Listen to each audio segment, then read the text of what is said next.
Hello viewers, welcome to Sharma's physics class. चलिए Newton का second law start करते हैं।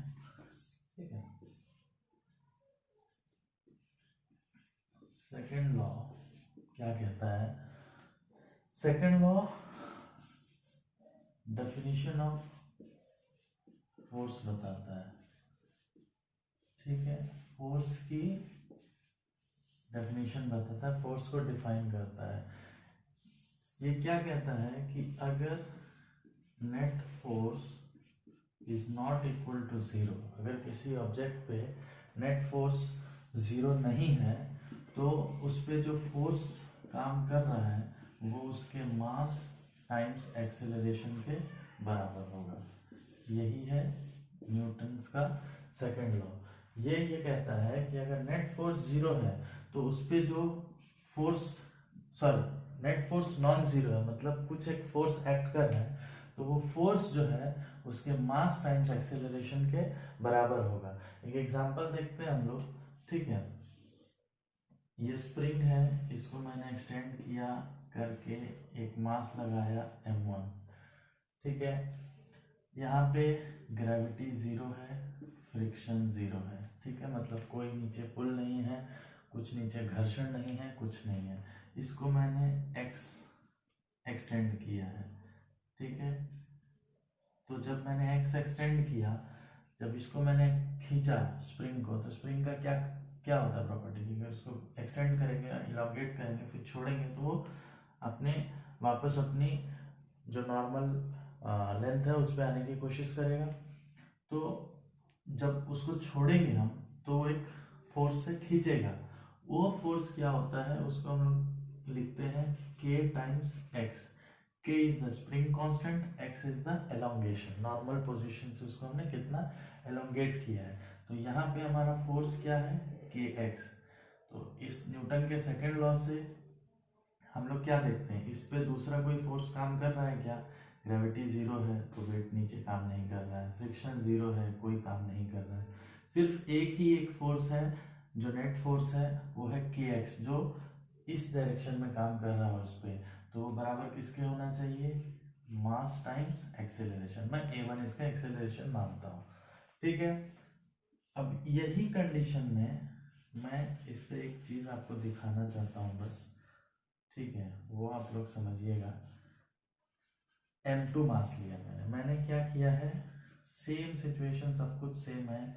मैंने सेम स्प्रिंग लिया है, x एलोंगेट किया है, बट मैंने मास को चेंज कर दिया है, m2 कर दिया। तो इस पर फोर्स कितना लगेगा? फोर्स कितना लगना चाहिए? उतना ही फोर्स लगेगा, k इंटू एक्स। स्प्रिंग को थोड़ी पता है कौन सा मास लगा हुआ है।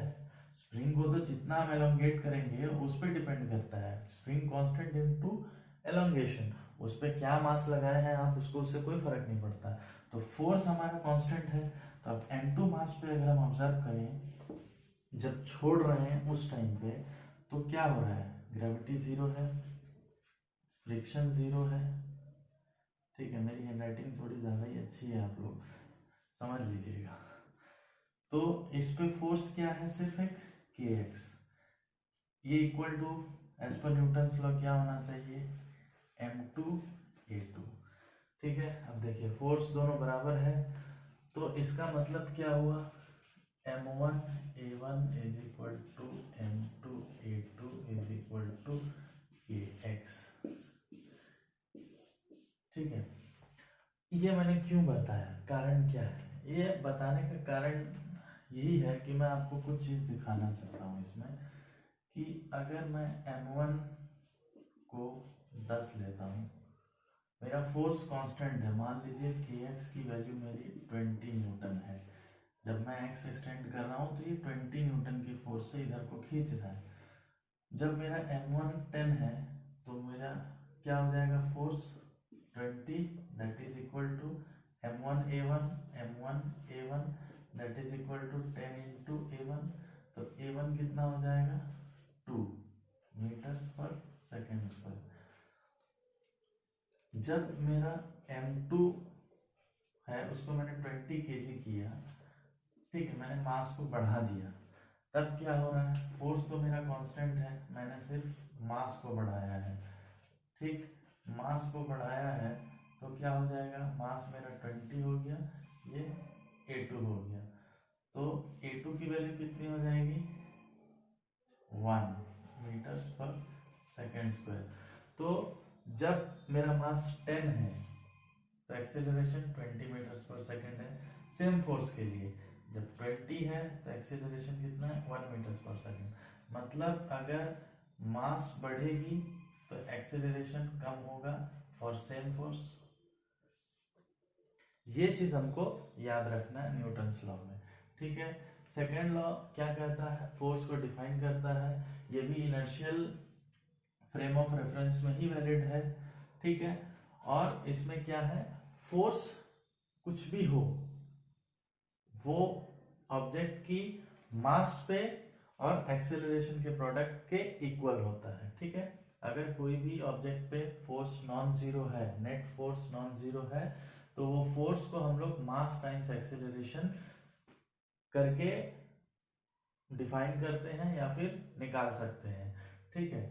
अब यहाँ पे इस एग्जांपल को बताने का मतलब यही था कि फोर्स कांस्टेंट है लेकिन मास चेंज हुआ तो एक्सेलरेशन भी चेंज हुआ। ये चीज हमको न्यूटन के सेकंड लॉ में हमेशा याद रखना है, ठीक है। आगे हम लोग थर्ड लॉ देखेंगे, थर्ड लॉ आज हम लोग देख लेते हैं, ठीक है। उसके बाद फिर आगे मैं आपको क्वेश्चन सॉल्व करने के लिए जो ज़रूरी है वो सब बताऊंगा। थर्ड लॉ क्या कहता है, थर्ड लॉ हमारा कुछ नहीं है, इसको हम लोग एक्शन रिएक्शन लॉ भी कहते हैं, ठीक है। For every action there is an equal and opposite reaction, ठीक है। कहना तो बहुत आसान है बट इसको समझने के लिए कैसे समझेंगे, देखिए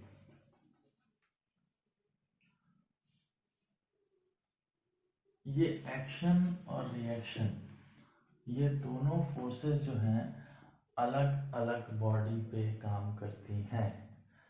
मतलब एग्जांपल सिंपल, एक मास रखा हुआ है किसी सरफेस पे m, ठीक है।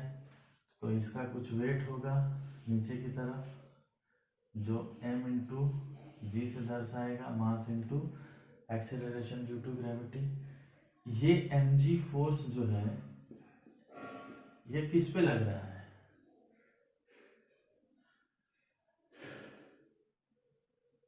किस पे लग रहा है, ये फोर्स, ये बॉडी, ये मास, ये ऑब्जेक्ट इस सरफेस पे लगा रही है, और ये सरफेस पे चूंकि रेस्ट पे है तो ये सरफेस इस पे एक फोर्स लगा रही है जिसको हम लोग कहते हैं नॉर्मल फोर्स या रिएक्शन फोर्स, जो इस मास पे लग रहा है।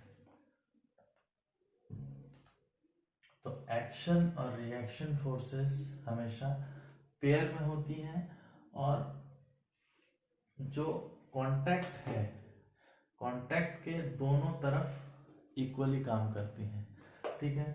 इसको एक एग्जांपल से मैं समझाऊं अगर आपको तो और अच्छा रहेगा। एक ये है ऑब्जेक्ट और एक दूसरा है, ठीक है। m1 है, m2 है, इस पे कोई फोर्स लग रहा है F, ठीक है।